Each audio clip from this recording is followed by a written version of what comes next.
Okay, here's another one of my yes or no questions in my new, more relaxed mode.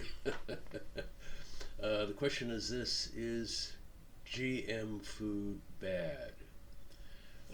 As I've examined this question, it seems to be on the two sides of the argument a kind of trade off between, on the one hand, the potential risk of bad things happening versus the here and now practical results of using GM modification to crops to make food.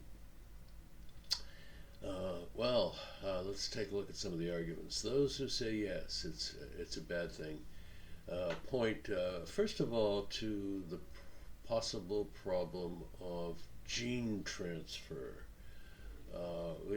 which is to say that to the extent that you're engendering antibiotic resistance in plants, you could be transferring that to humans. If there were such a transfer, that indeed presumably would be bad news because it would result in antibiotic resistance on the part of the person, and we certainly don't want any more of that in this world. Next, there's the question of a possible allergic engenderment, where the gene transfer by proximity or through eating the food resulting from genetic modification somehow enters the human domain and compromises the immune system, resulting in a whole new field of allergies.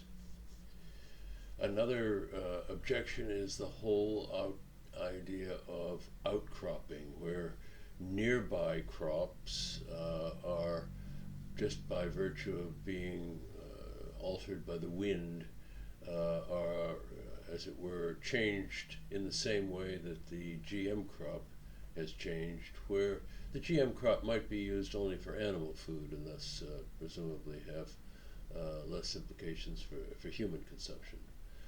So therefore the outcropped crop, the one where we did not intend for it to be genetically modified, does so in some unpleasant way.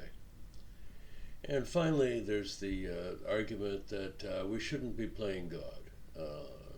Only God can alter genes, and therefore to emulate his agenda would be presumptuous, to say the least.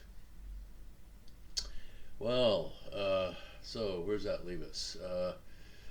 What about those who say no, it's not a bad thing? And they point to some practical results. First of all, there is the whole notion of herbicides. The notion that we need fewer herbicides floating around in the air poisoning us all is kind of an attractive proposition, mitigated somewhat by the fact that it apparently has resulted in some cases in the creation of super weeds. So in other words, it doesn't necessarily kill just the stuff you want to kill, but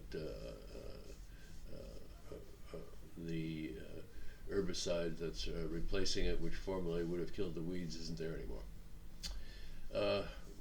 The same thing with pesticides, although the luck is greater there. Genetic modification to reduce the need for pesticides, of course, reduces pests. That may, of course, not be happily acknowledged by the bug people, the fans of entomology, but nonetheless it would seem to be a pretty important benefit from the standpoint of the farmer. Number three, GM foods, everywhere they're used on Earth, and they are used in quite a widespread way, undergo crop by crop quite rigorous testing according to a protocol set out by the World Health Organization. WHO has actually produced quite a lucid paper explaining the whole